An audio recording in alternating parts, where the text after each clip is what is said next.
Let's see whether Twitch thinks we're streaming. Haven't talked much today, so I might mumble a bit as we start. Oh, I don't need these headsets. Nothing to hear but my own voice. And the air conditioner, because it's hot. Alright, so we're live. And for once, Twitch appears to think I am live. Amazing. Let's tell the world. Streaming. Indie dev. Gonna do spaceship stuff. Debris stuff. Space debris stuff. Best of both worlds.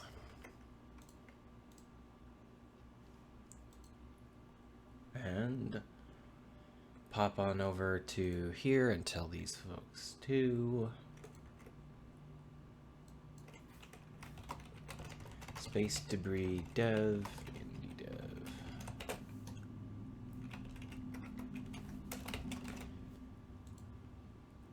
Now that I think about it, I may not have actually told them that I was streaming. I may have just posted something vaguely in favor of streaming, of developing space debris. Ah, no, I did. Good. Okay.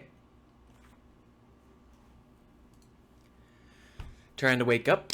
What are we going to do today? Well, last week we spent some time trying to get this to work with the space debris start, the very beginning of our space debris system, and then trying to get our ship to move through the debris field and feel correct. But there are some issues with that. One is that this camera is really not very good, and there are two ways around that, and that's probably what we're going to start on first. Another is that these glowing balls are not very good. That requires a texture, just a better texture, which I'll work on later. For now, it's not so bad. I might lower the size on that particle system.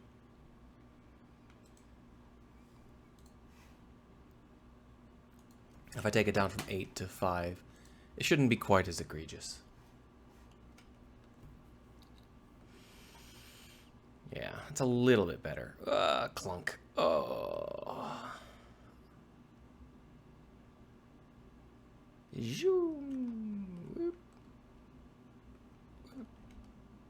Alright, so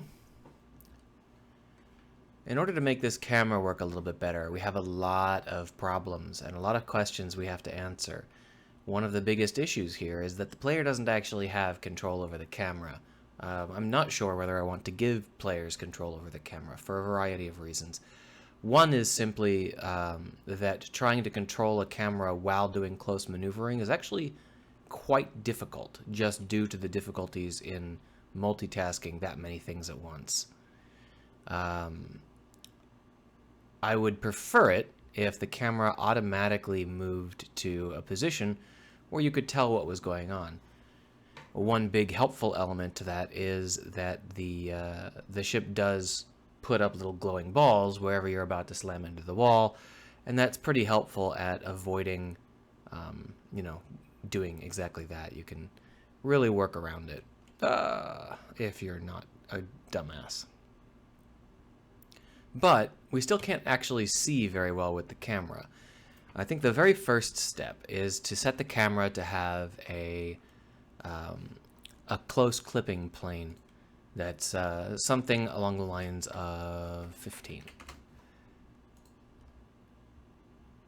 And this is a very, very cheap way to make it so that when we clip through stuff, we're not going to end up not being able to see the ship. But the problem is, of course, that we can now see the inside of the ship, so that clipping plane is a little bit wrong. And that's going to be an issue, because if we're behind the ship, our clipping plane is going to be close to the engines. But if we're above the ship, we're probably going to want to have some kind of adaptive clipping plane. For now, we'll just make it 5. Elbow Etcher says, it looks like I made quite some progress in the last few weeks. I don't think so. Not really. I'm just starting to get into something that's vaguely playable in terms of having debris and you can fly around and see what you're going to run into and all that stuff. But it's really not a game. That's one of the things I've got to do, is I've got to make there a point to flying through this debris. Obviously, to some extent, the point is to move through the debris without getting hit. But there's also a lot to be said for having to interact with the debris and having a reason to move through it.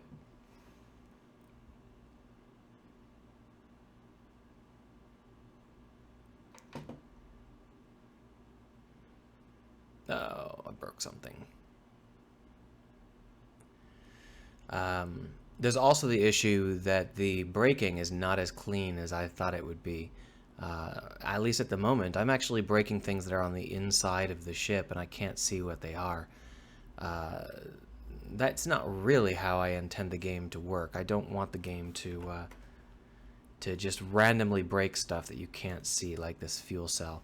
So in order to make this work out, I probably have to do a lot more complex mounting, or making these objects so that some of them can't transfer force.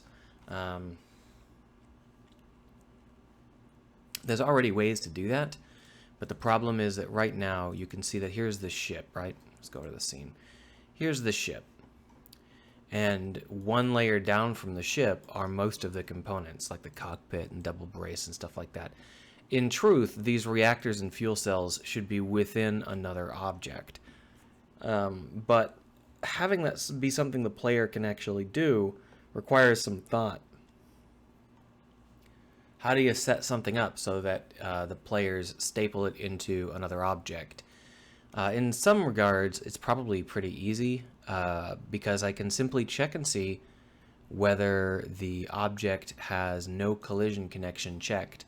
And if it has no collision connection checked, then it should automatically staple itself to whatever's nearest. The problem is that it has to do that a little bit aggressively because, for example, we don't want the player to mount a tank onto another tank unless they actually want to do that, which would be quite strange. A lot of this stuff is like, there's structural components that are intended to take force, but then there's a lot of stuff that's not really structural components, like tanks. Hey, Erdroy, welcome to the club.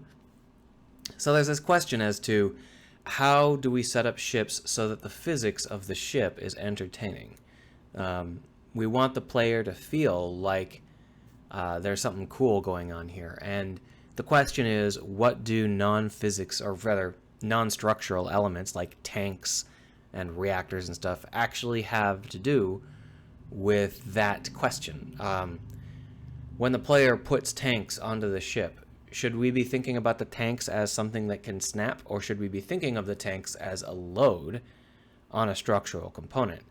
If we're only going to be modeling the structural components as physics components and the rest of the objects are just added load, that makes things a lot easier. It will require me to go back and reprogram some stuff. But first and foremost, it allows me to create much, much more clear indicators. Because if all I'm doing is showing the structural elements, I can actually like make the rest of these things see-through. When the structural element is taking damage, I can make this structural element come to the fore or something similar. It's a matter of what kind of game we want to be playing. And this is a difficult question because there really aren't any games like this or like the other game I was making with the same assets. Neither of those game ideas is something that is common enough to have any standards. Normally, when your ship takes damage, it's just like, you're down to 90 hit points out of 100 or something. Or you're a voxel ship and you can't tell what the hell's going on. And I'm kind of aiming for something between those. I want you to be able to tell what's going on, but I also want you to have to make hard decisions about what kind of load you're going to put on your ship and that sort of stuff. Now the question is, what kind of hard decisions are players going to make? In what way are ship designs interesting? Are all ships just going to end up being like a structural core with stuff stapled to them? Because that's not very interesting. There's not really any reason to make a physics game out of that, because it's not very physicsy. It's just one choice, and the player makes that choice, and then they're done. So there are a lot of other opportunities, but we have to decide exactly how we are going to end up having this work. And another question is things like that. Flying these ships is supposed to be the interesting factor here. This is supposed to be a game about flying through debris. But if I can't make those close flights feel natural, then it's not going to be very much fun. So I have two related questions, or related concerns.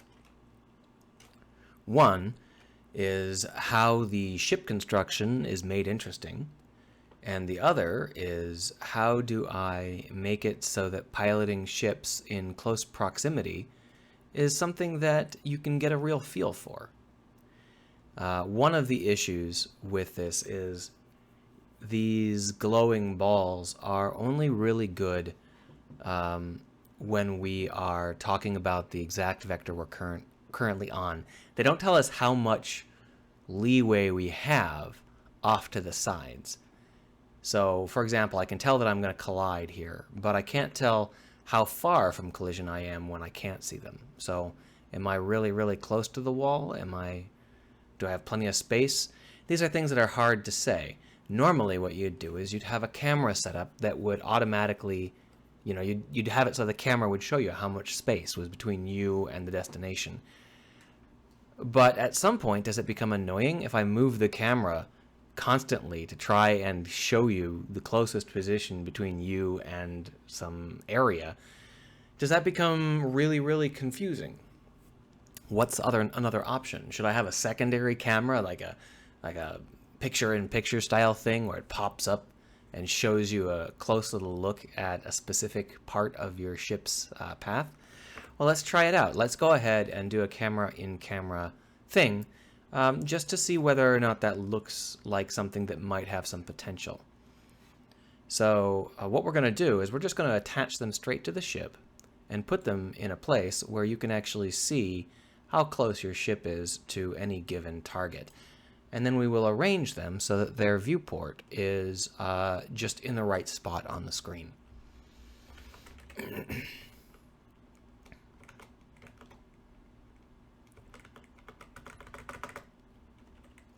Like this, right? But of course we're going to want to make this more like that. Let's see whether or not I have that in the right place here. You can see that it's not in the right place at all. This needs to be 0.4. Sorry, this needs to be 0.4 and this needs to be 0. There we are. And if we were to duplicate that and put it up above the ship, we would be able to do it with something like this. And then we could make this 0.8. More than that, huh? 0.9, 0.85. And then we can duplicate that and put it off to the left. So we'll make it 0.2, 0.2, and 0.4.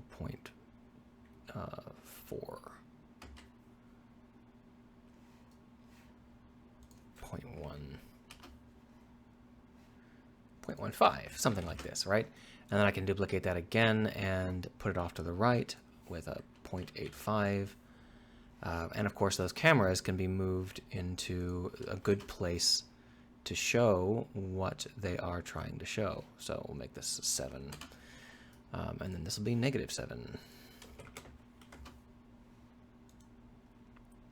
And now I don't know whether or not this is going to work. I'm trying to think of a good way to give the player a lot of information about positions where they might be struggling to. Well, first off, I'll turn off all the audio listeners. Where they might be struggling to figure out what they are in terms of how close they are to hitting someone or to hitting a target. But obviously, I think that having 4 additional cameras is not the right answer. For starters, I'm shocked at how slow it is. I'm surprised at how much frame loss I've got here. It seems like it's far too much. I would have assumed that this would be a lot more effective. I kind of thought that I would still get at least 30 frames out of it, but for some reason it is like garbage slow. What's taken so long with the rendering? Well, what happens if we delete 3 of those cameras from the scene? Erdway says maybe draw lines to the closest obstacle and surface. The problem is it's hard to explain because you're not playing it, But let me see if I can show you what I mean. When we are in this tunnel, for example, and we are floating along like this, how far am I from the ground? The lower camera tells me that I'm far enough from the ground that I don't really have much to worry about, but from above I can't see. Moreover, if I was drawing lines to the surface below, I wouldn't be able to see them. So what I really need to do is draw some kind of overlay that lets you see through the ship to see nearby surfaces. And I've thought about that a couple of times, but I'm not sure whether or not it would look decent. There's every likelihood that it would not, that you would just be confused by the extra lines showing through your ship. Most games, the answer is the ship is very, very small. You're just navigating this little teeny point, the speck. And sometimes it's just that you're only on 2 axes, so you're only moving left, right. So, you know, it would be easy for you to tell exactly how far you are from those because the camera can't be blocked on those axes. But this is a free-moving situation, and it's very difficult for me to figure out what I want to show. Now, one thing I can do is I can easily move the camera to constantly show you the closest set of walls. But the problem with that is it doesn't help us to give you a feeling of control. The camera feels like it's kind of walking around without you. If it's a secondary camera, maybe that's not so bad, but then you hit this situation where you've got a camera that's not being used for anything, because a secondary camera is what you're going to have to stare at all the time. Supifcan suggests indicators for collision. Well, collision really isn't... Sorry if I'm being unclear, because I'm trying to explain this while feeling it out. Collision isn't the problem. Accidentally moving while you are not colliding, such that you now are colliding, is the problem. For example, if I were going to move through this space here, I can do this, but if I hit up, I may not realize that I'm going to collide with that space because there's not really any indication until I'm much too close. And that's because these are only drawn where there's actually going to be a collision. And that makes it difficult for me to figure out how safe or unsafe I am. Question being, should I try and show something there, or should I make it so that that kind of maneuvering is just not something the player would think of doing? Like, the player thinks, okay, I'm fine, so I'll just keep going straight. If the player doesn't feel like they need to really, really be careful, it might work out, because the player is like, yeah, there's no need for me to suddenly jockey around. I know where I'm going, and as long as I'm not colliding with anything, that's fine. So, you know, if I just shoot, now I'm fine again.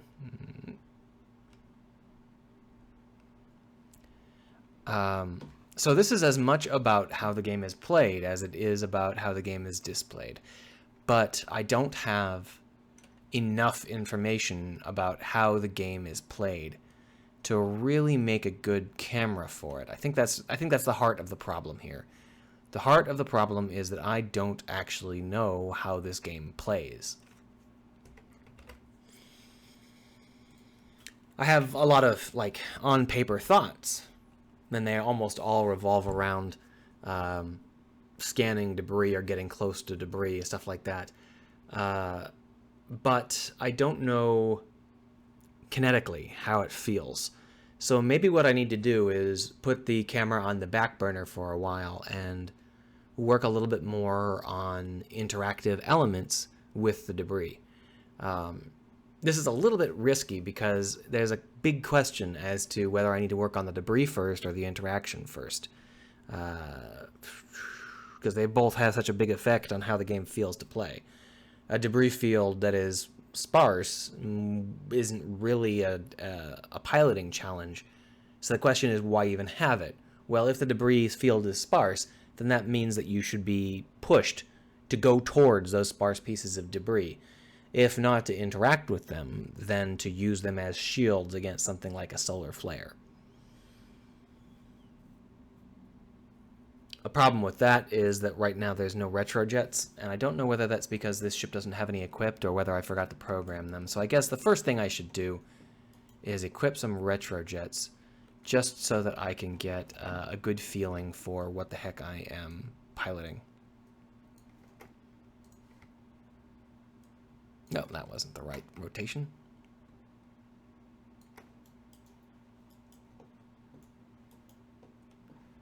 So here's a nice fat retrojet for us.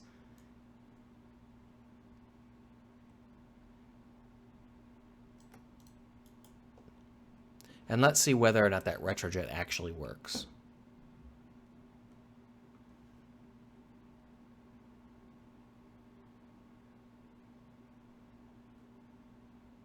It does not. So the ship doesn't understand how to use retrojets, which means that that's something I need to program really before I can do anything else, because if I am trying to make a ship that can stop on a dime and move through debris, then we have to understand how to actually do the stopping part. I do have to reprogram that particular part of the nav system. Do I want to do that today? I kind of need to if I'm going to be working on the debris interaction, because stopping might be part of it. All right, let's go ahead and work on that. Let's reprogram the part of the ship where it is, the ship nav, where it is mistaken as to exactly how it wants to move. That's a mesh. I didn't mean to open that. I meant to open this.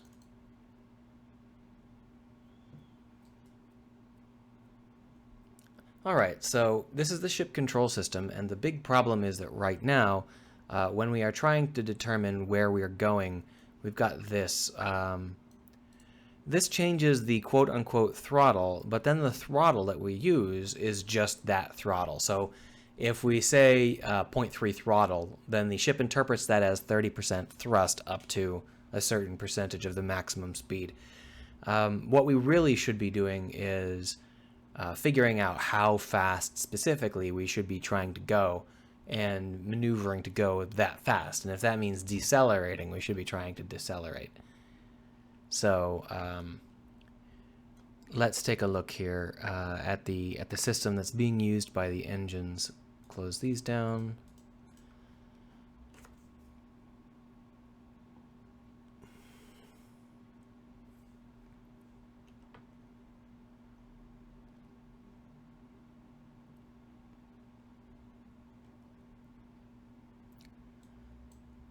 Gets the percentage of your maximum forward velocity,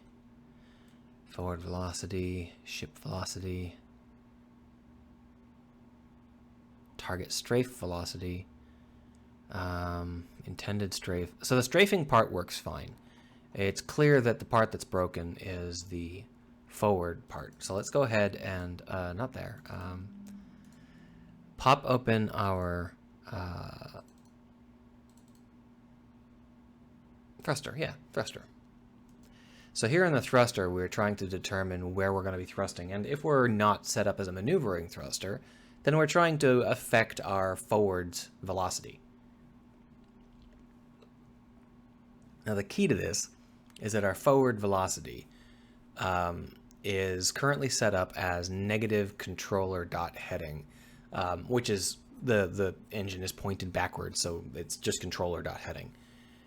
The problem with that is that controller.heading is always forwards, even if you're trying to go backwards. So what we need to be doing here is getting the heading backwards if we're intending to go slower than we're currently going.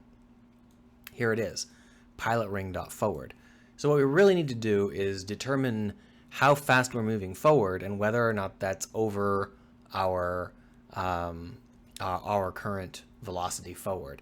And we already have some stuff here. We've got a ship velocity and forward velocity. The forward velocity gives us the actual forward vector along our pilot ring, or along our heading more specifically. So what we need to do is get a version of this that can point backwards if we need to slow down. So really what we need is an intended, same thing we did down here. We got strafe, current strafe, and intended strafe. It's the same deal here. We need to have heading, current heading, and intended heading. So public vector3 intended heading get. So this will get our pilot ring dot forward. So pilot ring dot forward times our throttle times our max speed. What's our max speed? Max forward velocity.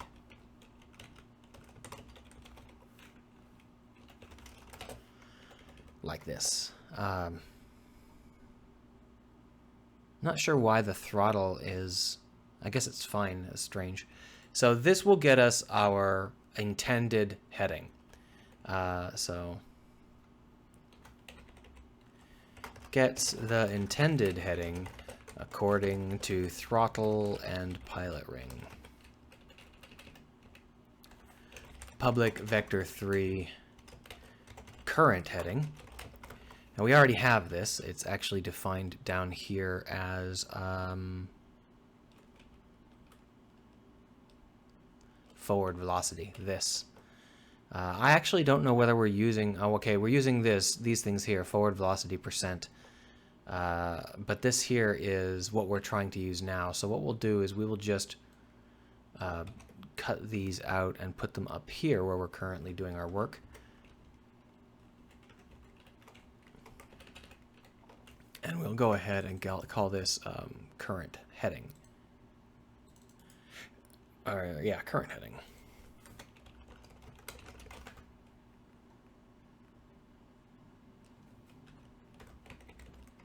Gets the current heading along our along our pilot ring. So this actually gets rid of all of the lateral motion and just determines our vector forward. So current heading is not exactly the correct term because the current heading would include either the pilot rings forward or the strafing, but it wouldn't be just the current motion along the forward vector. I might be overthinking it. I'm going to stick to what I've got now because that's a convention that I've got set up. Later on I might change it, who knows. So then we've also got our last element, which is the just the flat out strafe down here. Got a flat out heading up here. The problem is that we've already got something called heading, and that is pilot ring dot forward. So what we're going to do is we're going to have to replace heading with that. Now you may notice that here I wrote in pilot ring dot forward rather than heading, and that was on purpose. Similarly, when I change this heading value, we're going to have to be careful because we're going to find that it has been referenced in a lot of places, and it now means something a little bit different. In fact, it now means intended heading minus current heading, or vice versa. Yeah. So the problem with this, of course, is that this may not be even vaguely correct anymore. Let's just take a look at the number of places where this is referred to. There are a lot. So here, for example, our current heading is our projector3 dot ship. So this needs to be our ring. So this is our pilot ring dot forward again. So that one isn't supposed to be the heading. Here is current strafe. This projects down onto the heading, which is dangerous because the heading could be 0. So we're going to, again, call this pilot ring dot forward. Here we've got one that attempts to look. I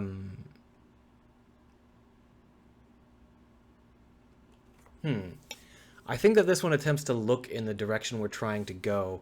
So if we do this with the way that it's currently set up, it's going to stop looking forwards and look backwards. So we're going to change this to pilot ring dot forward again. And down here,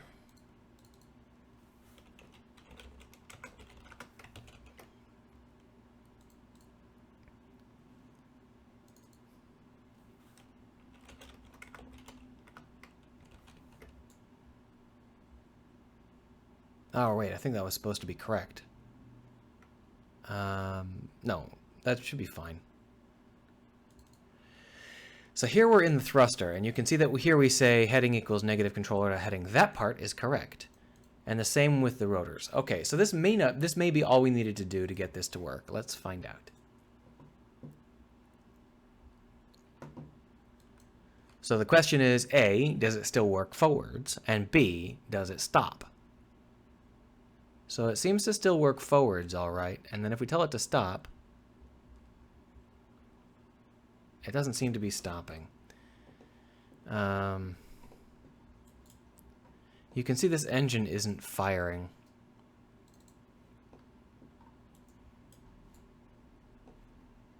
Let's go ahead and turn the debug on for this engine and see what it has to say for itself.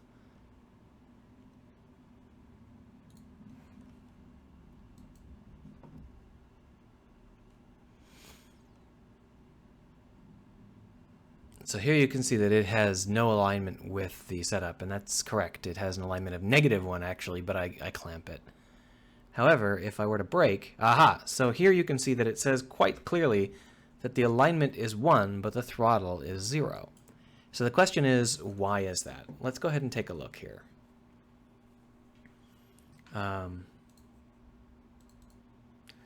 Unfortunately, it's not in the right spot, so call rocket thruster alignment 1, throttle 0. So there it is right there. Here we say fixed update, heading alignment, throttle equals controller dot throttle times alignment. Aha, so here's the problem. We are manipulating the throttle of the engine according to the throttle of the controller. And that's not really what we want necessarily. This is a little bit rough because it's actually close to what we want.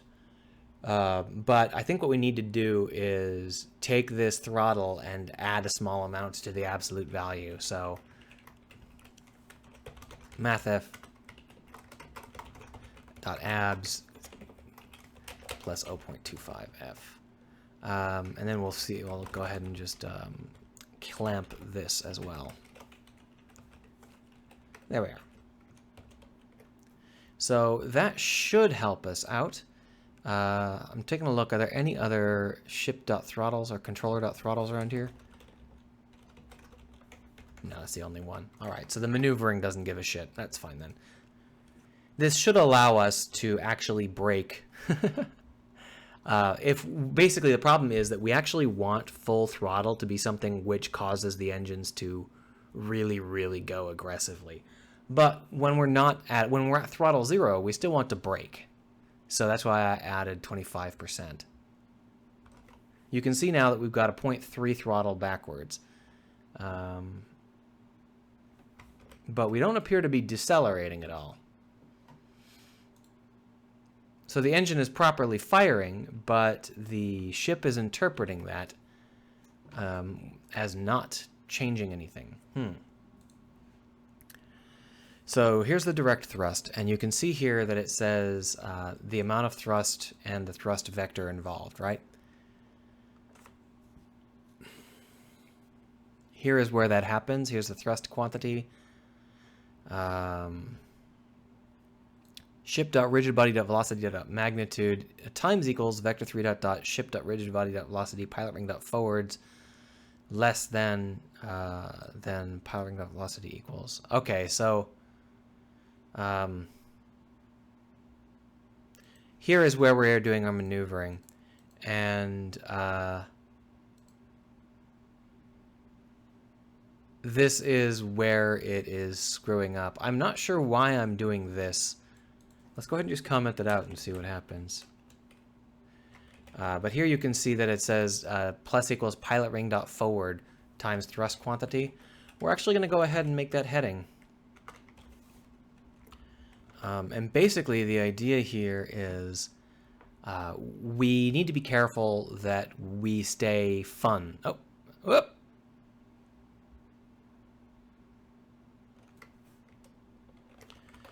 So what this did here is it makes sure that we have... What this used to do is it used to say only accelerate along the forward axis even if your engines are a little bit off center, so you don't have skewing.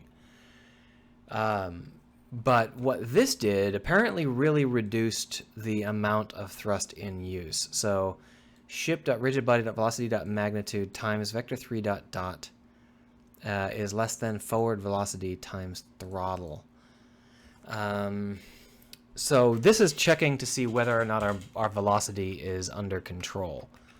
So what we are actually trying to do here is just compare our forward velocity percent. So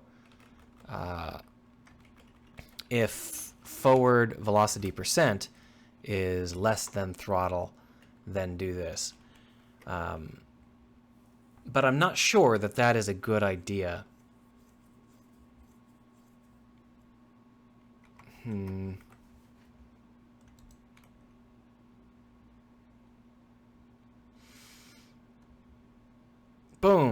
Whoa.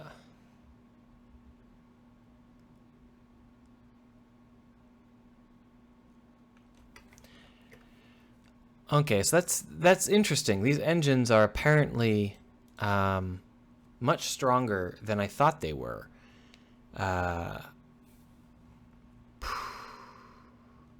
My old statement must have been artificially slowing them down considerably. That's really interesting.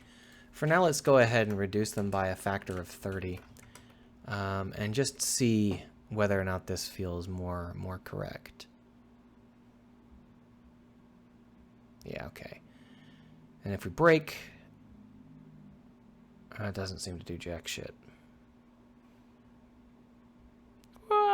Okay.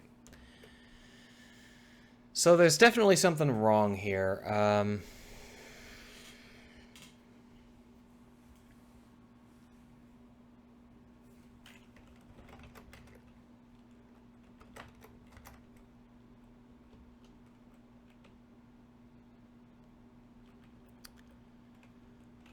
So if we get rid of this,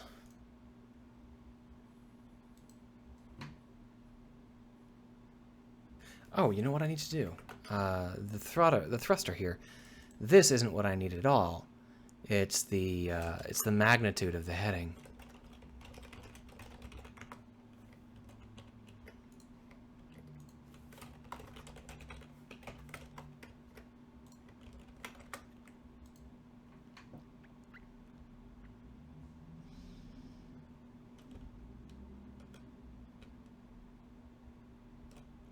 Well, good news, backwards and forwards now works.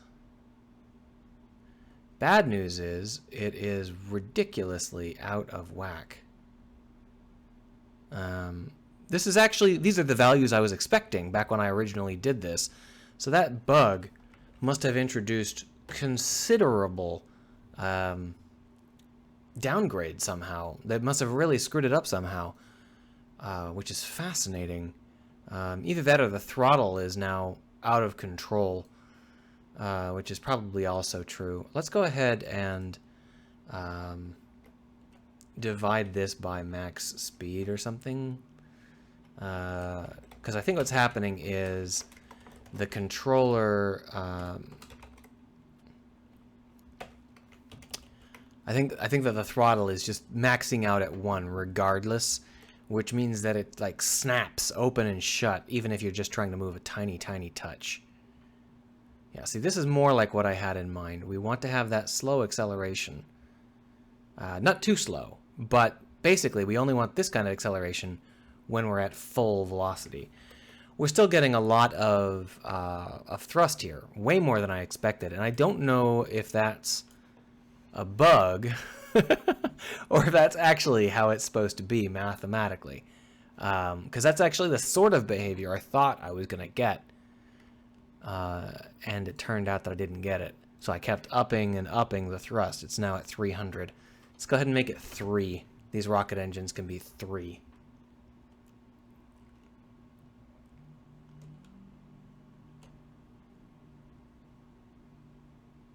That's more like it.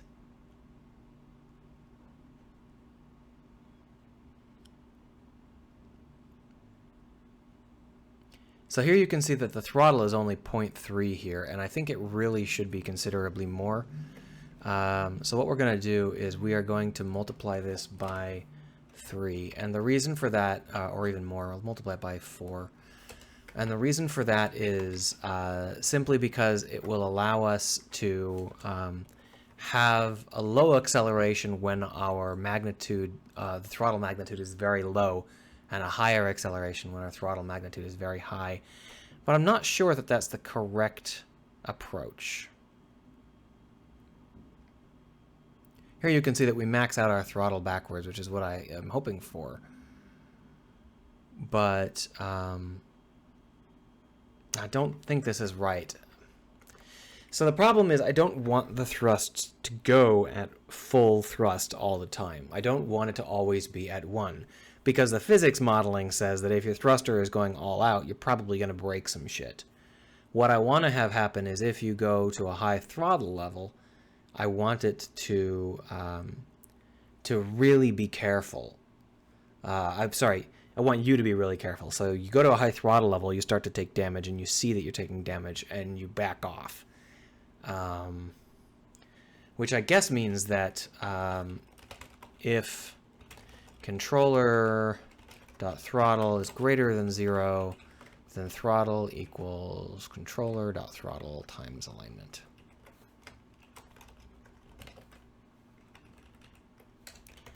Else, we'll go ahead and substitute in a 1.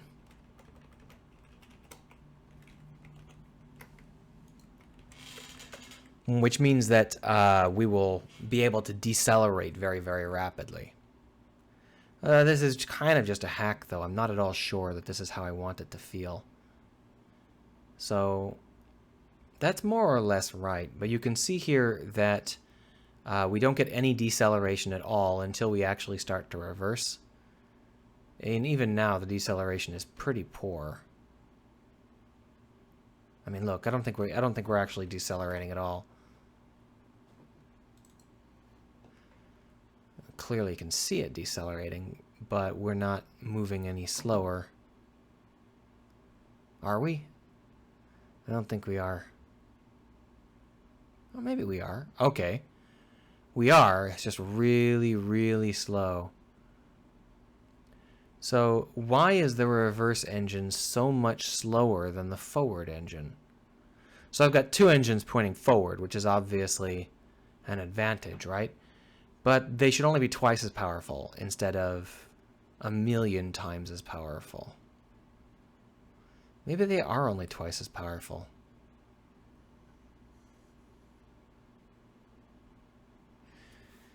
Maybe the problem is that my max speed is way too high.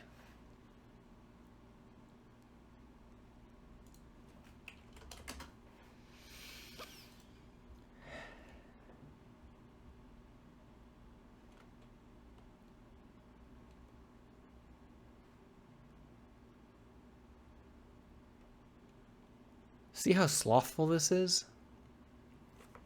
I think that the max speed is screwing up our calculations somehow.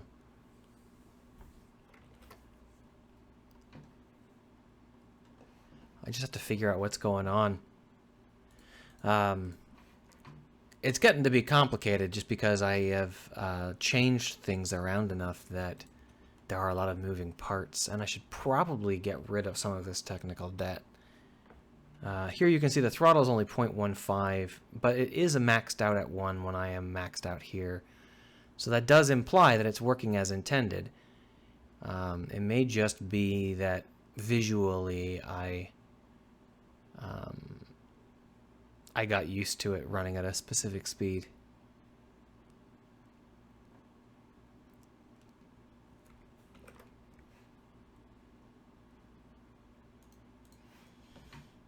So this is working as intended. It just may be that as intended isn't very good.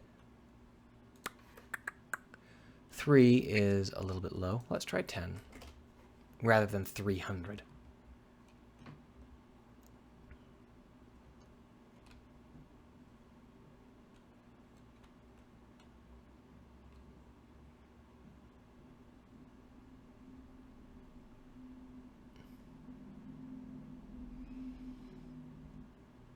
Yeah, this feels more or less right. Now, the strafing engines are way, way too strong at this point. So what we're going to have to do is go ahead and modify the strafing engine in the prefab section here to change these from having such a high strength. 75, we'll go ahead and make it 5. And we'll just double check and make sure that that took. Yeah, good.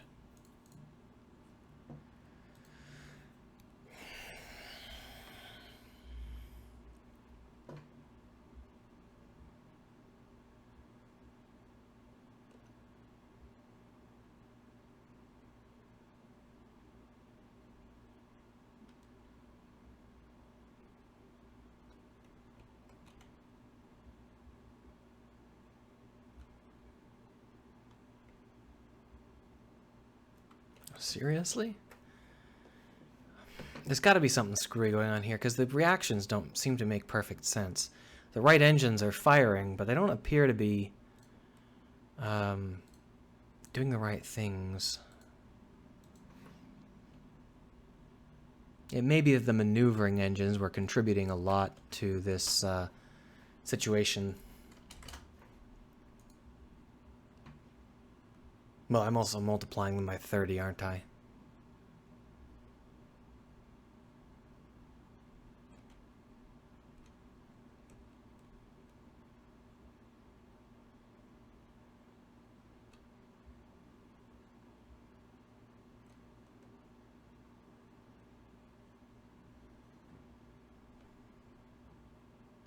So we can now stop. It doesn't feel very fun to fly, though. If anything, it actually feels worse than it did before. Like by a substantial margin.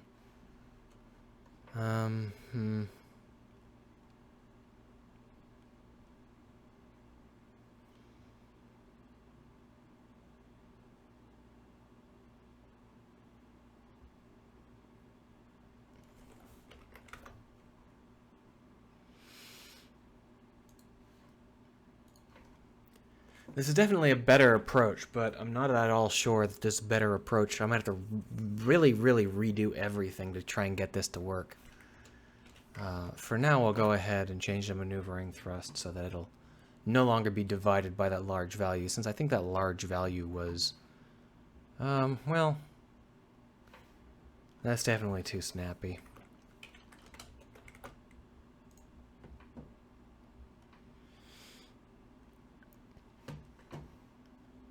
That's a little bit better. Obviously, I'm going to have to tweak it a lot, but basically I just want to be able to enjoy piloting the ship around, because if it's not fun to pilot the ship around, there's no point. I might as well just go ahead and make it a ship-on-ship, artillery match, which I could do. If I really want to, I could just program a game where ships shoot at each other. But if we take a look here at the engine, the throttle is at 0.05, which is obviously far too low. I think what we're going to do is, previously I had just taken the ship's throttle and multiplied it,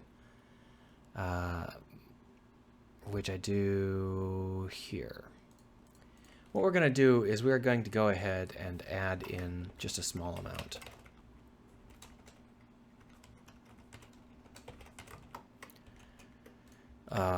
Just to make sure that it feels natural. We could also do it a couple of other ways. In this way, we're actually going to end up also creating a lot more stuff going on when we're not exactly on target, because we can actually try to aim for 1.15 throttle. But you can see how slow this is. It is miserable slow.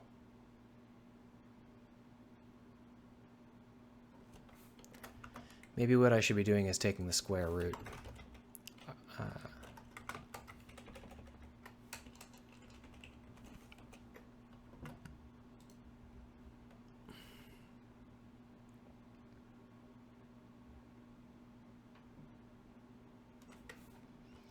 So if we take a look at the throttle here, it's 0.2, which is in theory right. That's actually what I want it to be here. I would like the throttle to be 0.2. But you can see how slowly the ship is responding. It's really sluggish. However, when we tell it to go fast, you can see that it's really fast. I guess that makes sense because it's like 3 times, 4 times more thrust. I guess what I really need to do is make the range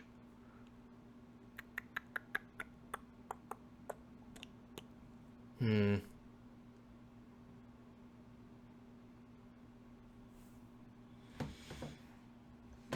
I accidentally pressed a button and now something screwy is happening. Mouse, hello.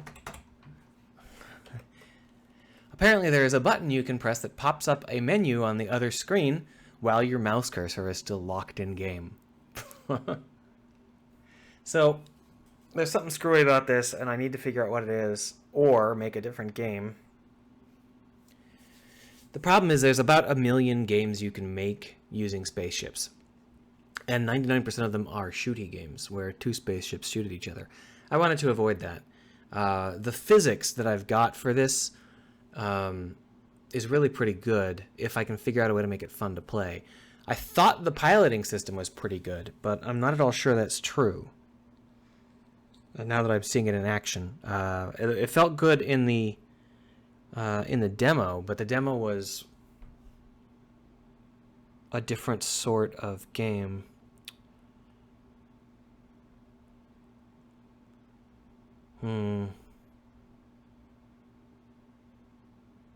The advantages of this piloting system are that it's frame rate independent and it is independent of your actual speed. So you can, regardless of how slow or fast your ship is, you don't have to do the Space Engineers thing where you're like, turn, turn, turn. You know, instead you can turn that amount and then wait for your ship to catch up. The advantage is also that you can strafe, and it's really easy to strafe in any direction while you're doing this. But it looks like the downsides are that there's not really any reason to use it. I'm trying to think of a good place where this kind of piloting system would be of any damn use. And I thought that like a debris situation would be pretty good, but I'm not sure that's true. It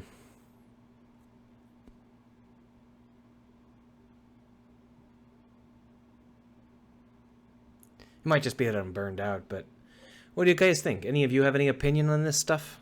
Like, what sort of setup should I build? Because I could just go ahead and build like an artillery space game pretty easily if I really wanted to. But pretty easily, I mean pretty easily for a game. It's always going to be rough. But basically, my idea here was to sync a lot of this stuff. I was gonna like, oh, the physics combines really well with this system for maneuvering the ship, but if the game's physics are not going to be too difficult, then there's no reason to use the complicated physics system. And if the piloting is not compelling, then there's no reason to use that either. So I'm thinking about my next step.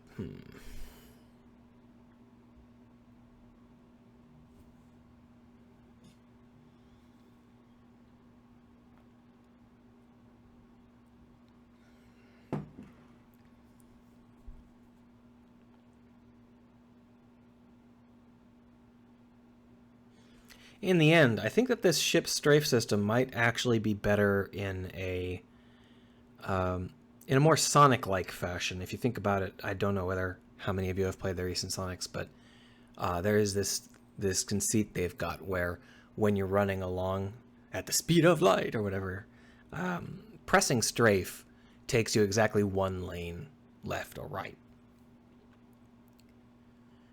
That is a fairly nice conceit in theory. I don't think the Sonic games use it very well, but you can easily determine where you're going to go when you hit the button, and there's no question as to whether or not you are pressing the button enough. There's no need to highlight the next lane over so that the player knows where they're going to end up. This is a similar situation. If there was some kind of racing thing going on where the ship was locked along a path and strafing would just move it to a different lane, left, right, up, down, it would be pretty trivial for the player to figure out what they're doing there. But when it's freeform like this, the player has to be able to see from all angles. Let me go ahead and try one more thing here. It might be possible that the main camera is simply in the wrong spot.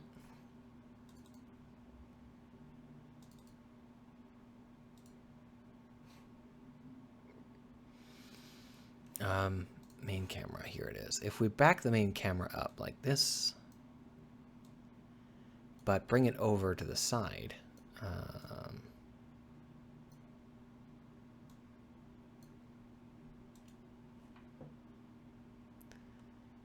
hit play. I've got some chat. I'll get to the chat in just a second here, guys. I want to see whether or not this even vaguely feels good. Basically what I've done is I've tried to offset the camera to the side so that you can see below you, but I don't think it's going to work out. It feels really awkward. Yeah, I think that's too awkward. All right, so I got some chat. Erdroy says, write down some of the ideas in the document, then you can think what you could do and what's not what you don't do. That's what I did, Erdroy, and this seemed like a really good idea on paper. It even seemed good in the first prototype I made. But it doesn't seem to be panning out now that I'm getting in enough to really see how it's gelling or not gelling. It feels like there's a really good idea here, but I think maybe I'm missing a piece of the puzzle. Maybe I'm not the right guy to actually build it. I can't figure out how to make it feel good. Subafcan says the same thing, and then Dirklofar Hidzer says space farming is a new genre. Yeah, but I can't really do space farming with spaceships very easily.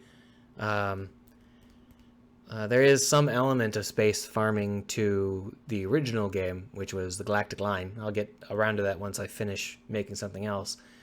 But it wasn't really a farming game. It was just a game where you do things like take care of various colonies a little bit.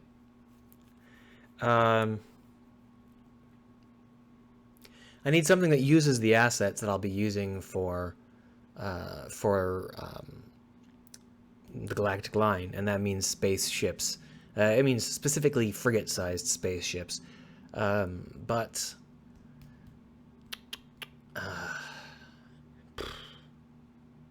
the problem is that the really obvious answer is you make a space shooty game. And I could do that. I'm almost tempted to, just because I know exactly how difficult it would be and exactly how long it would take. Making those feel good is not my forte, though. I can make them, but having them feel juicy is an important part. And a big part of that is how you approach the actual combat. If it's in real time, I have a little bit of a hard time making it feel good. I could make a turn-based one. Or I could learn how to do the real-time ones. Erdroy says, what about a controls lock? When you press it, you can orbit the ship with the camera. Yeah, that's a pretty typical approach, and it works well, but I'm not at all sure that it would work in this case. Let me go ahead and show you what I mean. If you're running along here, for example, the camera looks like it's clear, right? But when you move to see whether or not you're actually clear, it turns out you're not. And it's like really, really tight in terms of the actual visual. I'm just not sure whether a human camera operator could really make that work.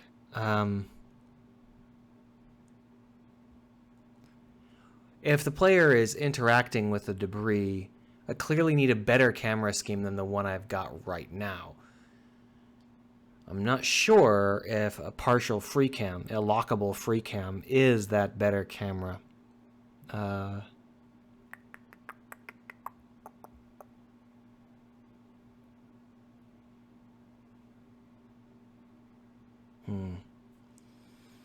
Would that solve any of the problems with making this feel juicy, with feeling good?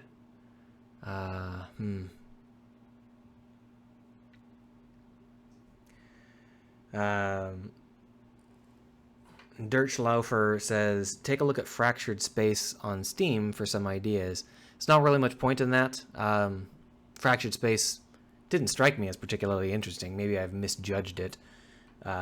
It's if I'm looking at making space shooty games, I don't need any inspiration. That shit is basic. It's something that design-wise never fails. That's why everybody uses it. But the inspiration I would need to be something where I could make this sort of non-violent play feel good. I just don't know. Yeah, Fractured Space is just capital ships duking it out, as I recall. It's very nice, very polished, but it's just a shooty game. I can do that as well. I just can't make it feel very juicy, but I might be able to if I actually put my brain to it. The problem is that I wanted to make a game that was a little bit more interesting, a little bit more unique. Supafcan says, fade out the debris between the ship and the camera. Yeah, that's actually something I can do, but it's the opposite of what I need to do. The two situations that are particularly awful right now, Supafcan, are this kind of edge case where the ship is just barely passing below debris, like this. Like, am I going to hit it or not? It's tight. It's hard to tell.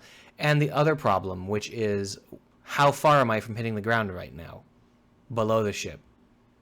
Am I about to hit the ground? Who can tell? Because the ship is in the way.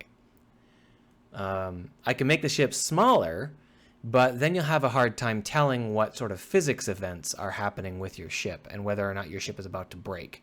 In order for the physics system to work well, the physics system has to communicate precisely what's going on with the player, and the basic way to do that is to have your physics system show on the ship, and just have the ship front and center. A lot of games use a system where your ship and your nav are separate. But if I do that, then it's hard for me to get the physics response out of things like bouncing off of debris. And part of the joy of this idea was that there's not really a line between the physics of your ship and the physics of your ship bouncing off stuff. So you'd be compelled to do stuff like you want to build your ship in such a way that you can push through a debris field and stuff like that. Unfortunately, it just doesn't. I can't make it work, and I don't know whether it's a core problem with the idea or whether or not it is just something I haven't figured out a good approach for. Making it feel good is paramount with this kind of situation, and this does not feel good. It feels crappy. Maybe I should go back and revisit the prototype. I have a feeling that only felt good because there was nothing in the way. So hitting stuff was never a problem. But there's not really any purpose to strafing if there's nothing in the way and hitting stuff isn't a problem. And that means that this control scheme is no better than any other. In fact, without the strafing, this control scheme is identical to Dreadnoughts. Dreadnought is a recent game about ships shooting at each other. It has almost the exact same control scheme as this, except for you can't strafe, as far as I know. They do have some cool stuff with theirs. Dreadnought is a very polished game, but it's a game where it's definitely oriented around shooting at people. In fact, that's the only gameplay there is, and that's not really what I wanted. I'm picky.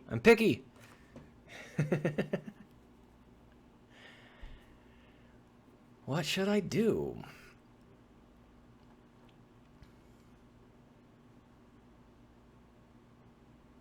I mean, I guess there's not very many fleet battle games out there. I could do a fleet battle game.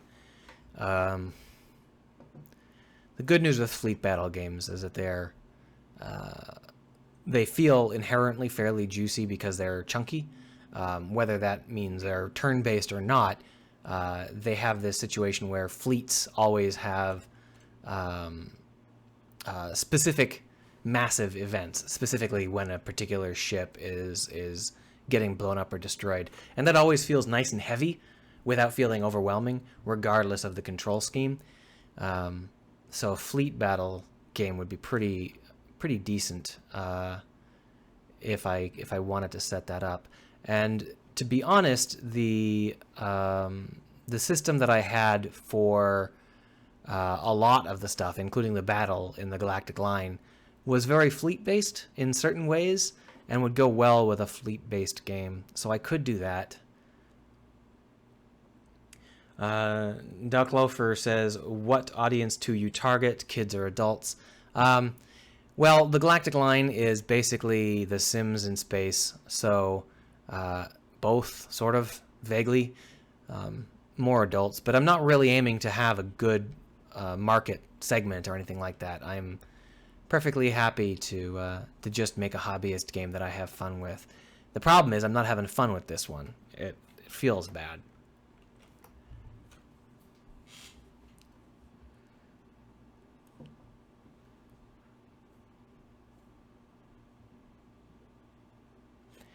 When you come right down to it, I guess the only real options are there are two common genres: the ships shooting at ships and the ship trading, cargo trading stuff. Then there's a slightly less common genre of fleet battles. But are there any other common spaceship genres? I don't really think there are. It's largely just a matter of exactly what kind of shooting you're doing. I was trying to build something fresh that I could enjoy playing, but I guess I haven't figured out this, at least.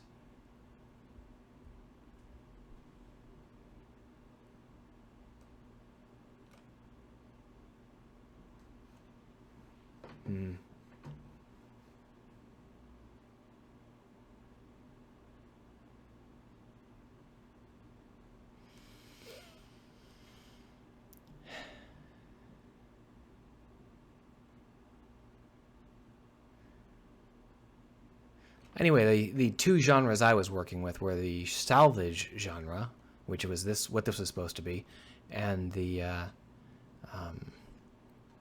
dollhouse in space genre, crew management genre, which is what the other one was supposed to be, the Galactic Line. If I wanted to do the Galactic Line before doing anything else, though, it would take an extraordinary amount of effort, which is why I wanted to build something small and then have assets that could be reused.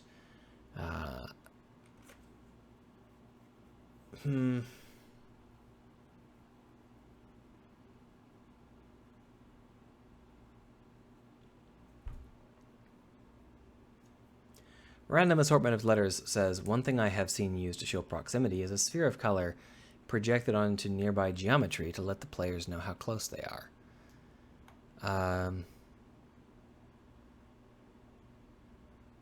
A sphere of color projected onto nearby geometry? That doesn't make any sense, because the sphere is geometry. Unless I'm misunderstanding something. It's relatively easy for me to show how far away the edges of the things are. I can come up with a special case thing for that.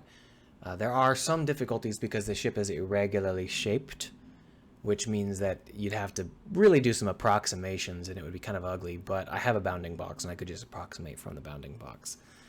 But the problem is that flying through this area is not a whole lot of fun, and the fact that your ship obscures so much of the screen means that you will either have a hard time seeing what's above you or what's below you, even if you do have a sphere indicating how far away those things are. Now, 99% of games where piloting the spaceship is difficult, you don't have strafing capabilities. You're just moving forward like this. And then that means that your only real concern is whether or not your forward vector is good. And that is certainly a lot easier to deal with in terms of how you're thinking about it. It's the strafing that's making this a pain in the ass, because once you introduce strafing, the player now has to know how far they are from from the debris at any given angle, and that's complicated by the fact that they might be moving forward at some arbitrary amount. Now I could do some more raycasting. I could do some more physics collider sweeping along intended vectors, and put down some more pixel effects or something similar to show what sort of likely result you're going to have if you strafe at any given moment. But that seems like it would be... Would that be any good?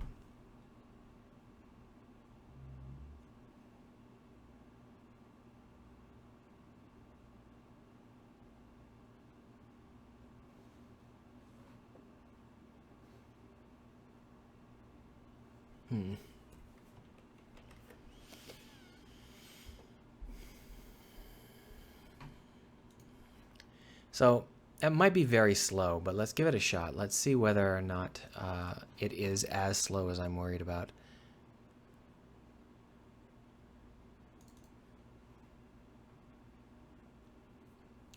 Random assortment of letters means like a point light. Yeah, that was my original idea, was I would take any edges that were within a certain range of your ship, or any surfaces that were within a certain range of your ship, and I would render them in a different way, so that you'd have like a fun grid style, like a,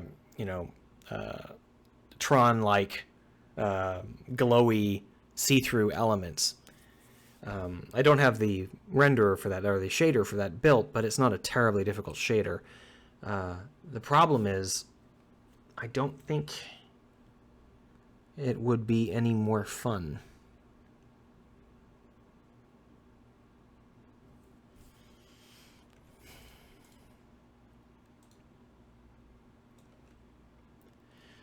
So here what we're going to do is we are going to add in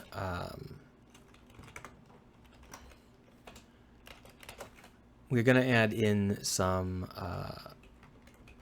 testing to get the strafes going here.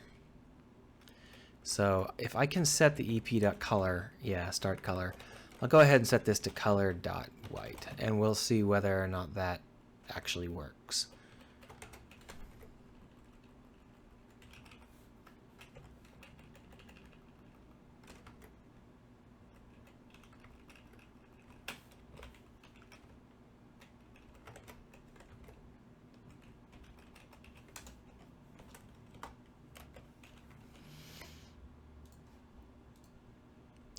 I'm sorry about being so vague, you guys, but a lot of this stuff is, hold on. Oh, I'm just an idiot, sorry. A lot of this stuff is hard to describe since none of you can play this.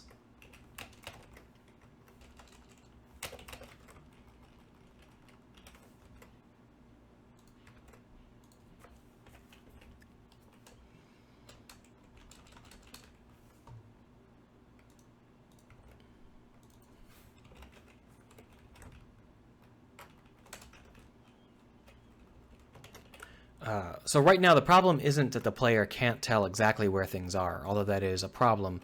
It's that there's no fun to be had in doing it. I need to figure out what kind of fun might be in this game, or switch to a different path, you know?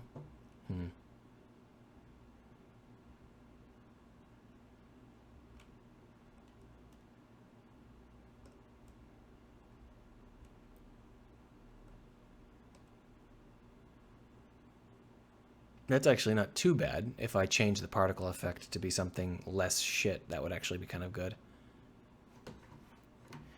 So Supafcan says, how about just making everything faster and snappier? Yeah, I can do that. I can make everything as fast and snappy as you'd like. But what is trying to drive the player to maneuver through the debris in a fast and snappy way that also requires them to be close to the debris? I have some ideas about like scanning mechanisms, like you have sensors that work better the closer they are, and stuff like that, where you get science points or something. But I'm not sure whether or not that would actually be compelling. I don't think it would be.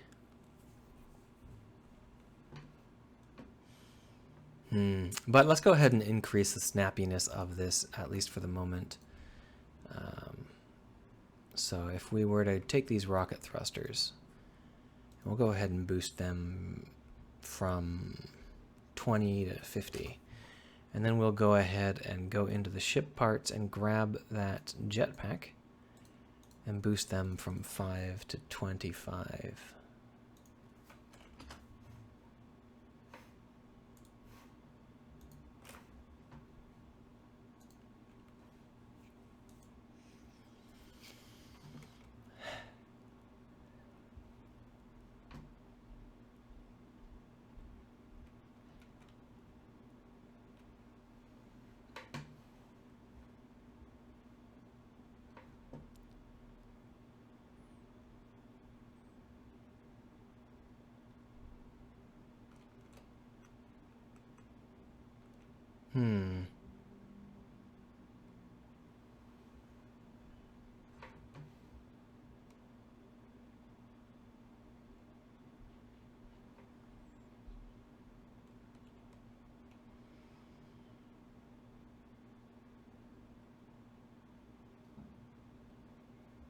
That actually doesn't feel too bad. It's like whiskers.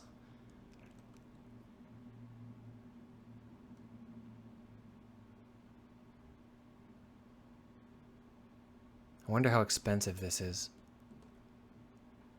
since we're basically doing 5 physics tests every frame. Five projections, physics projections every frame.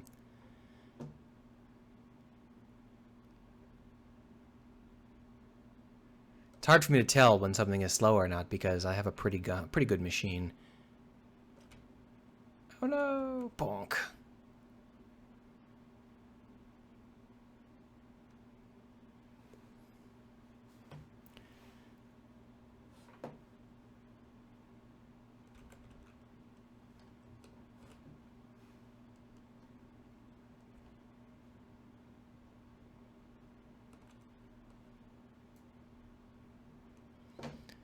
Whoa.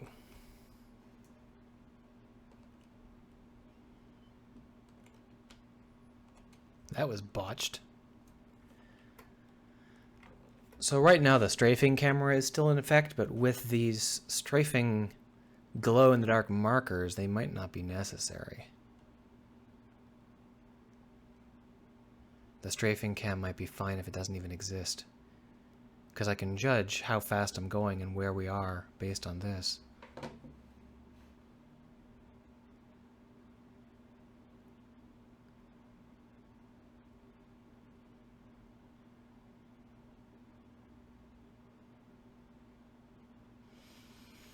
You know, this isn't a bad idea. The idea of putting in whiskers around the ship, regardless of how it's done, it really does add a lot. So the question is whether or not this would be better if I were to highlight all of the surrounding area. And I don't think I want to do that exactly, but I have this idea.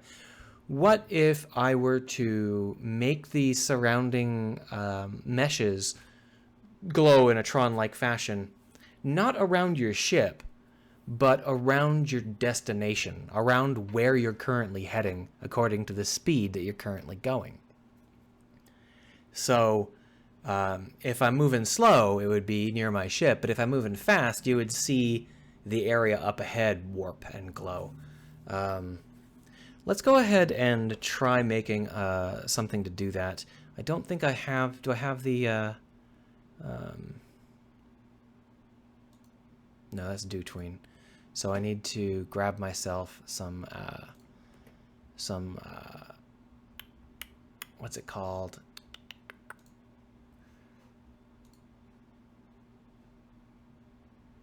Shader Forge.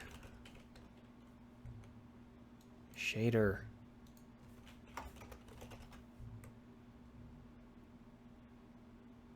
There we are. Shader Forge. Oh, it has an update. Let's see how fast it updates. Good. Now let's import it.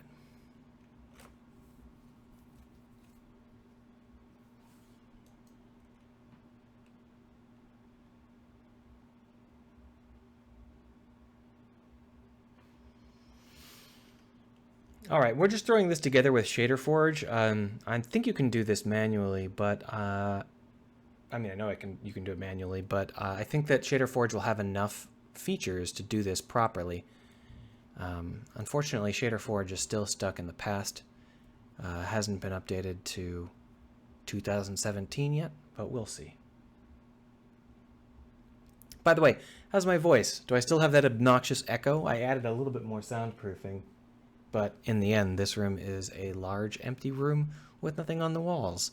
And even without the mic, I can hear the echo in my own ear. So I need about 400 more square meters of paneling, foam paneling, if I'm going to have this not echo.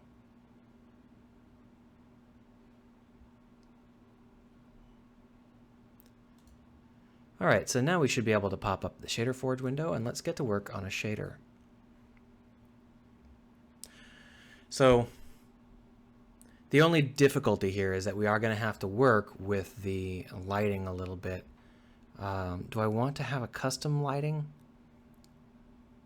Because I don't want them to be lit. Oh, I'll just use emissive. That's what I'll do. That's fine, yeah. So we'll go ahead and call this materials.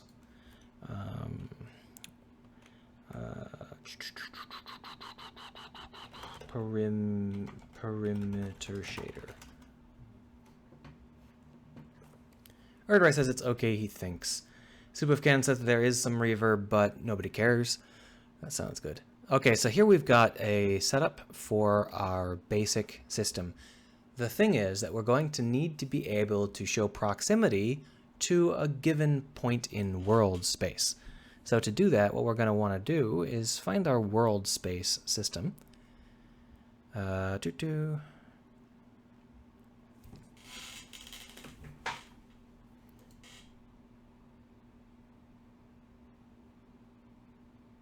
Scene data, external data, math constants, trigonometry. Where's my vectors? Our vector. So these are constant vectors, but what we actually want is an input vector.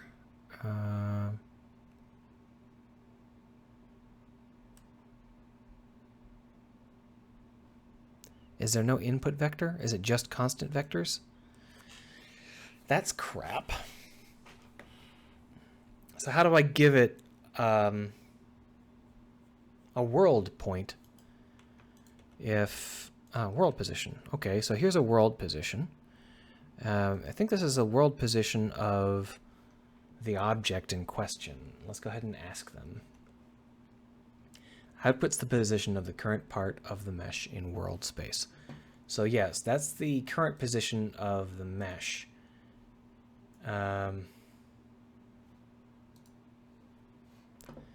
That's not what I need, though. I need to be able to take an input.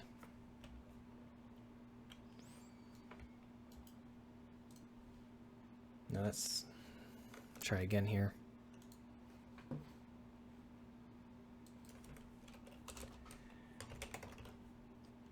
Vector 4 property.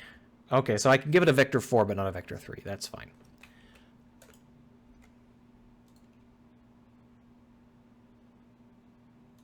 Boom. So we'll just use it as a vector 4, but we will just discard the W. Or we'll make the W the range, yeah. So the W will be the radius that we multiply by. And so what we're going to do is we are going to create a glow element, some kind of color for our emission. Proximity emission color. And we'll go ahead and start that off as a red. Oh yeah, or yellow, I think, yellow. And then what we're going to do is get the world position of not the mesh, but the individual vert. So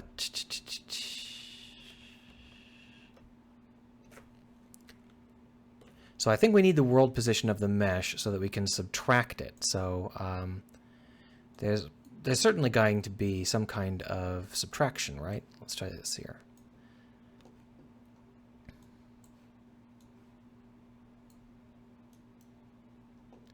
So if we were to subtract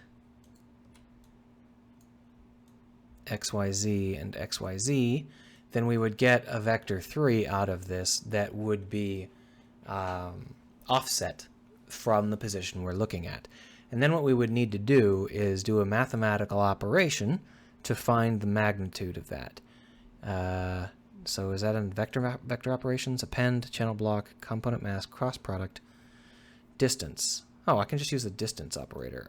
Does this just take 2? Yeah, so I don't need to subtract. I can just do distance. There we are.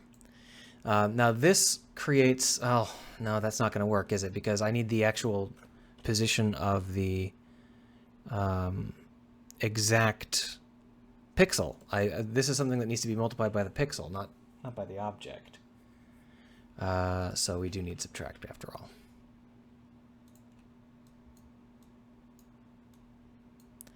So let me just see what I can find that. So this is the current part of the mesh in world space. Outputs the position of the current part of the mesh. Does that mean the currently shown thing, or does that mean the object? It must mean the currently shown thing. Okay, so I'm doing stuff I don't have to do here. Let's just go ahead and do it as before, distance.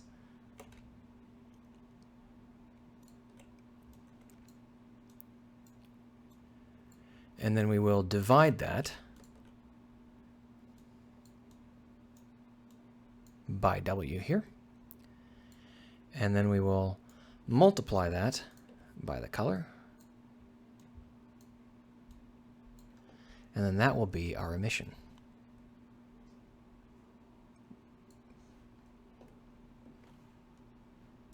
Right? You think so too? I think so.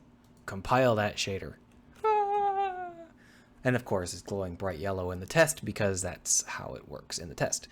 But we should be able to create some materials out of that and see how they work here in our setup. So right now we have, for example, hull. So this is using, that's the game camera. There's the real camera here.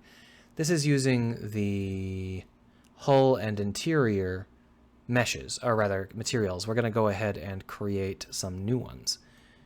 Create a new material which we'll call Prox Hull. And Prox Hull will use the perimeter shader that we just created. That's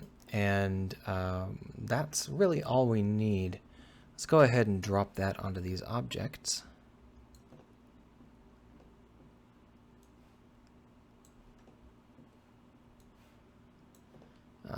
We're also going to have a prox interior,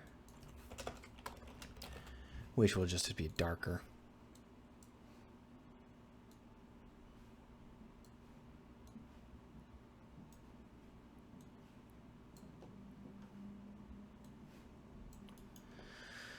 As you can see, there's something screwy going on here. The highlighted position is what we would like to have work, but oh, well, we're dividing by 0. That's why. Okay. So when we don't divide by 0, we should be able to get ourselves some... do I have this inverted? I might have it inverted. Let's go ahead and open it in Shader Forge again. So this distance, we actually need to divide it and then invert it. My bad. So where's the clamp?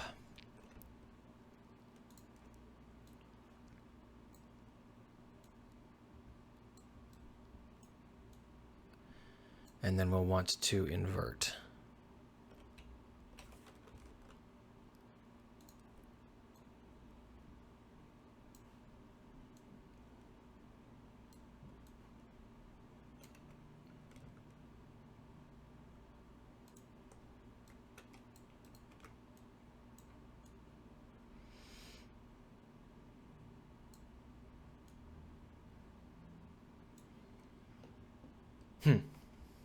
A little bit silly, but it should get the job done. Compile that. Close this down. All right, now we're getting somewhere. So let's go ahead and expand this to, say, 20. And now what we should be able to do is specify a world position and then have it show in a glow. So if we take a look at these objects, these junk debris, they're at 0, 0, 0. So in here you can see the little glowing bit that we've got, which shows where that material is being highlighted. Now obviously the prox hull and the prox interior have different destinations, so we're going to have to be careful about that. But you can see how this works. So what we're going to want to do is have these values get set by our programmer, our programming. So what we're going to need to do is have this take 2 or more materials and make them the targets of this modification. So public material array prox materials. Tooltip, these materials light up based on your speed and proximity.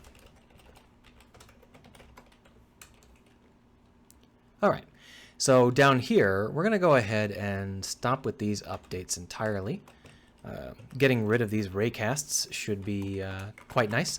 And instead what we'll do is we will just update that. So it's going to be vector 3 targ pause, or vector 4, I guess. Vector 4 targ pause. Vector 4 is a thing, right? Why aren't you highlighting? There we are. This is going to be a vector 3 plus a W of our choice. So I guess we'll start with a vector 3 just so we have it all clean in our heads. This is going to be our rigid body dot center of mass plus rigid body dot velocity times 10, some arbitrary amount, right? And that should put us 10 seconds into the future. Then what we're going to want to do, let's go ahead and make the vector 4 after all. Then we're going to make targ pause dot w equal to rigid body dot velocity, or no, yeah, rigid body dot velocity dot magnitude plus 2, plus 10. Let's go ahead and make it that. Superfcan says, how is this different from putting a point light in front of the ship? Well, the difference is that this will be able to show any effect I want and not just a lighting effect. For right now, it's very similar to putting a point light in front of the ship and changing the size and intensity of the light based on these same parameters. But I will be able to have this overlay all sorts of cool glow-in-the-dark effects, grids, all sorts of see-through elements, stuff like that. If it's just a light, it has to obey the lighting system. So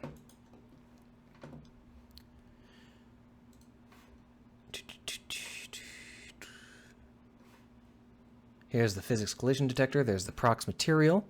Just drop in the prox hull and the prox interior. Hit play. Oh, I forgot to actually have it set them. Idiot. For each material M in prox materials, the actual name of the material the material element that we're trying to fix here is prox emission color. No, it's highlighted pause, which I believe is saved as underscore highlighted pause. So we would be able to say m dot set vector 4, set buffer, set color, set float, set int, set matrix, set texture, set vector. There it is. So world pause, was it? Highlighted pause.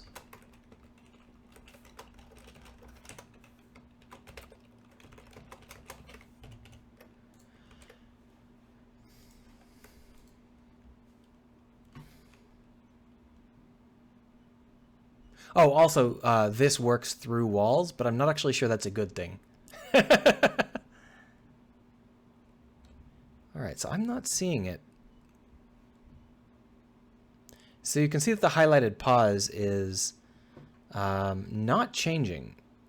It is stuck at a z of negative 3.6.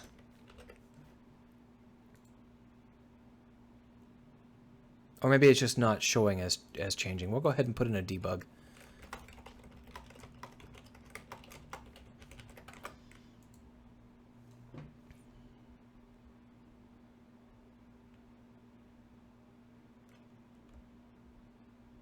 Alright, so it is changing, and it does seem to be changing correctly, but you can see that it's way too far forward.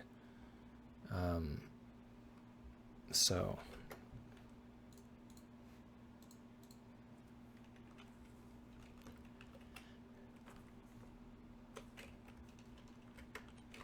Oh, and this is also probably part of it.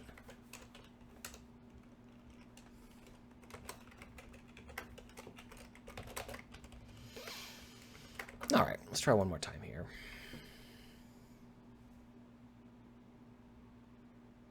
All right, so here you can see that it's kind of highlighting this area, but it doesn't come off as quite as sharp as I'd like. I think that the W is too high. And I don't know why this panel is black.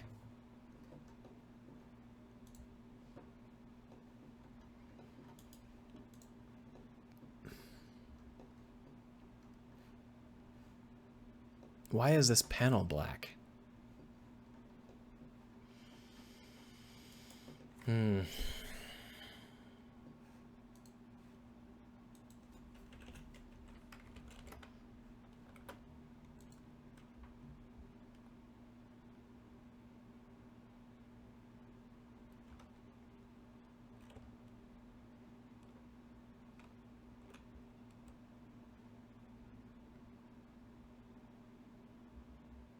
Okay, so there's something obviously dumb happening here. Not only is the panel black for some reason I can't discern, but there's something screwy about how this is showing.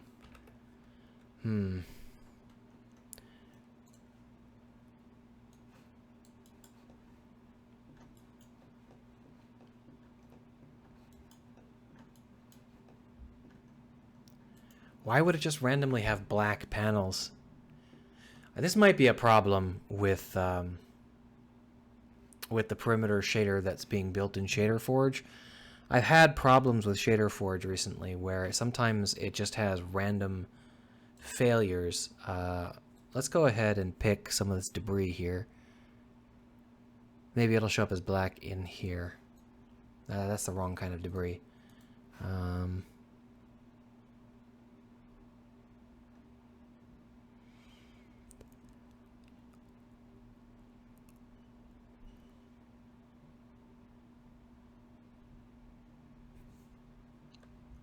I can't remember what this is called. Here it is. Yeah, look, it shows up as black in here. So there's clearly something stupid happening. Why would this be the case?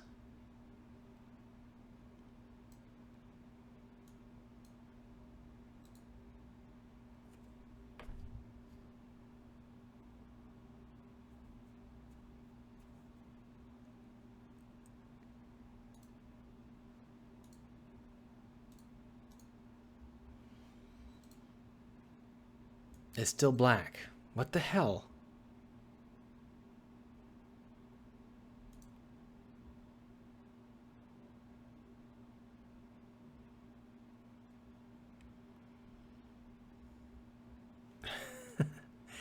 All right, it looks like there's something fundamentally wrong with ShaderForge these days.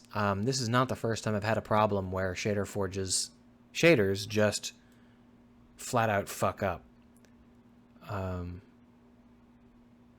It's so weird.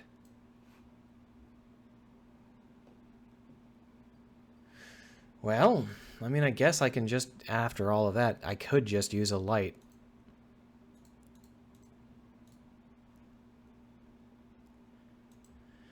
All right, well, let's go in here and change these perimeter shaders back.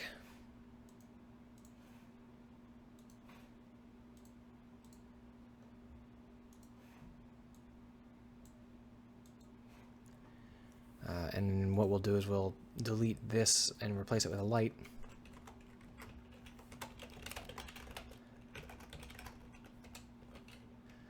And then down here, we'll go ahead and get our target position. And we will put the light at the target position.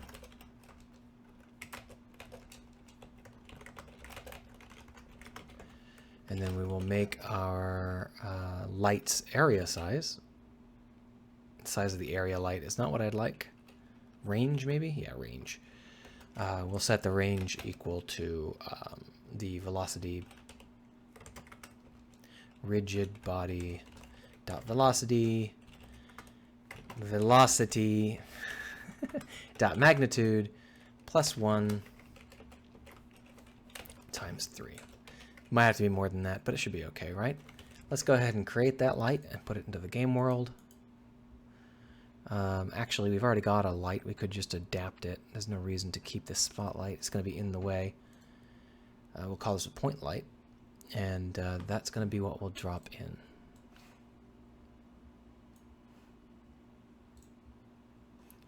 Let's go ahead and make this spotlight red or yellow.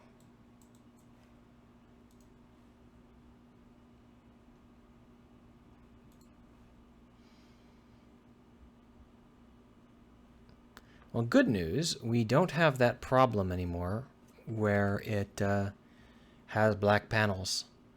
But what we're going to do is we're going to have no shadows. Oh, we already had no shadows. All right, that's good.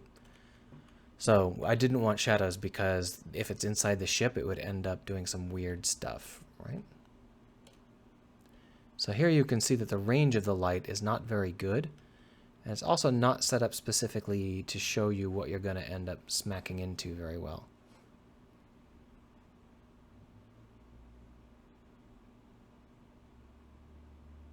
All right, so what we're going to need to do is add 3 and multiply by 2. And then we're going to have this target position here. This is probably not it. This is local, I think. We'll use the transform.position here.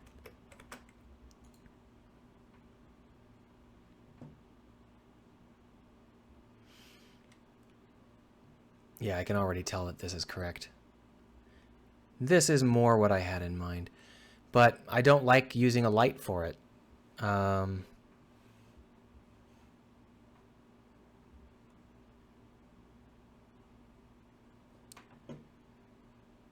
think this is not going to have any effect on the panels.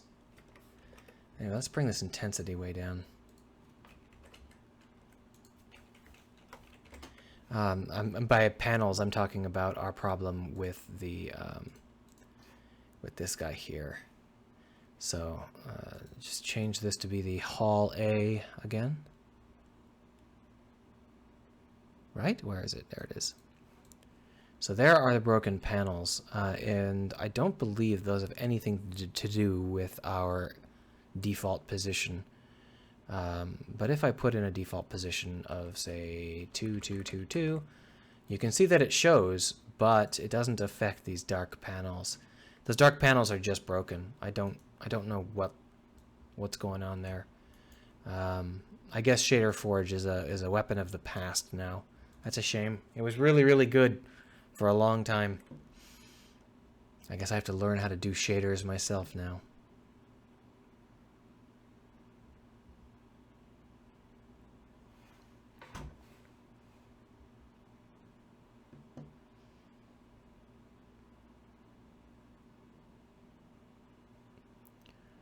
Alright, so if I can turn this into something that's not a light, I think it would work really well. The basic idea here is a pretty compelling one in terms of having this show a destination for you such that you would be able to tell whether or not you are going to run into a wall if you change vectors and stuff like that. The only problem with this is that there's still not a lot to do in terms of why you would want to fly through the area. I think that it probably will have to be... we'll have to spend some time actually making it interesting. And I honestly don't know how to make it interesting yet. But I think my interest in this idea is still okay. I don't think I'm done thinking about this idea. I think that I just need to figure out a way to make it good. I don't have to go and just make a ship shooty game. There's loads of them.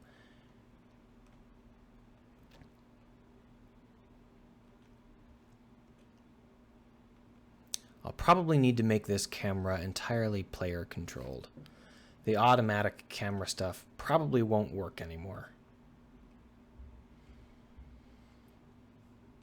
One problem with this is that it's not a spotlight, so if I actually point it through a wall, it'll just go through the wall and I won't be able to tell that I'm on a collision course.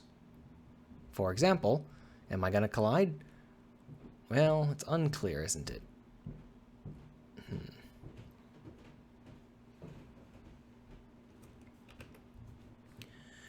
Mary Kissness says, can you open the code for the Shader Forge to see if there's something wrong? Shader Forge shader to see if there's something obviously wrong. Yeah, let's go ahead and do just that. However, I'm afraid that my my shader intelligence is not very good. I don't know too much about shaders. I just know enough to get myself in trouble. So.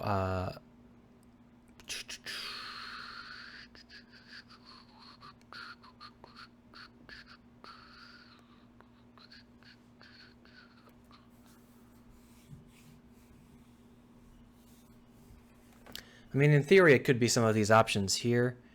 Or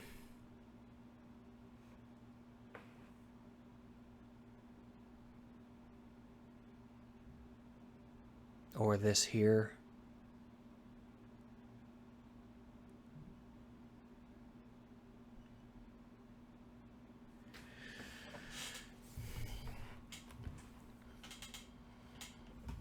It's probably one of these guys.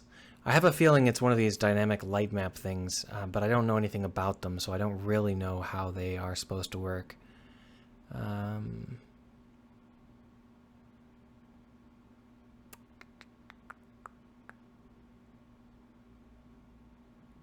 Now this is actually fairly complex. I mean, there's a lot of code in here. It's not just slightly modifying the Unity default like I normally do. Mary Kissness says they would be glad to look at it on their own. Sure, I can send this over to you. I don't think I can just paste it into the chat window. That would be a little bit silly. If you have a... Can I direct message someone a giant load of...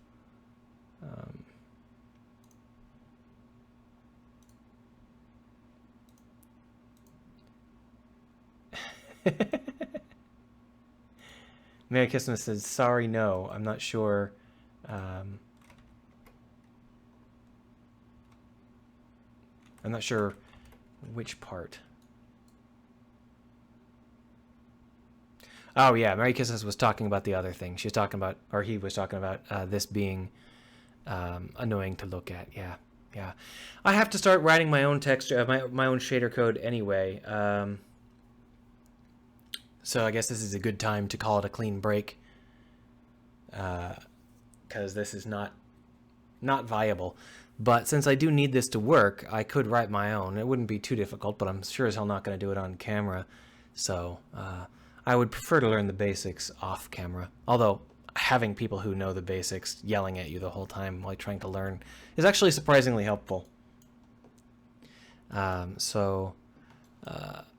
Yeah, I'm going to go ahead and call it a day here, unless you folks have specific questions or concerns you want me to ask.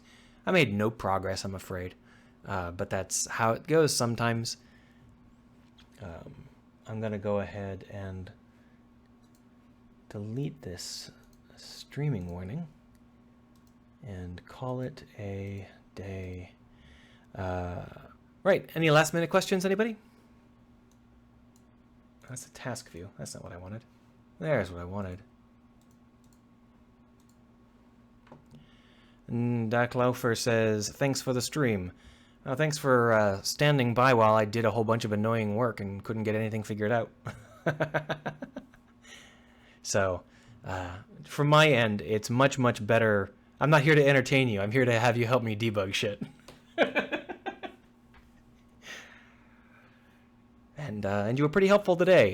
Helped me get through a lot of questions I had about whether or not I should do certain kinds of design work. And in the end, I think that I'm not yet.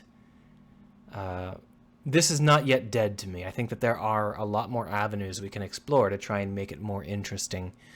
I think once I start to implement the ability to interact with debris in a variety of ways, I'll probably be able to come up with more interesting gameplay that actually becomes gameplay, because right now there's no gameplay.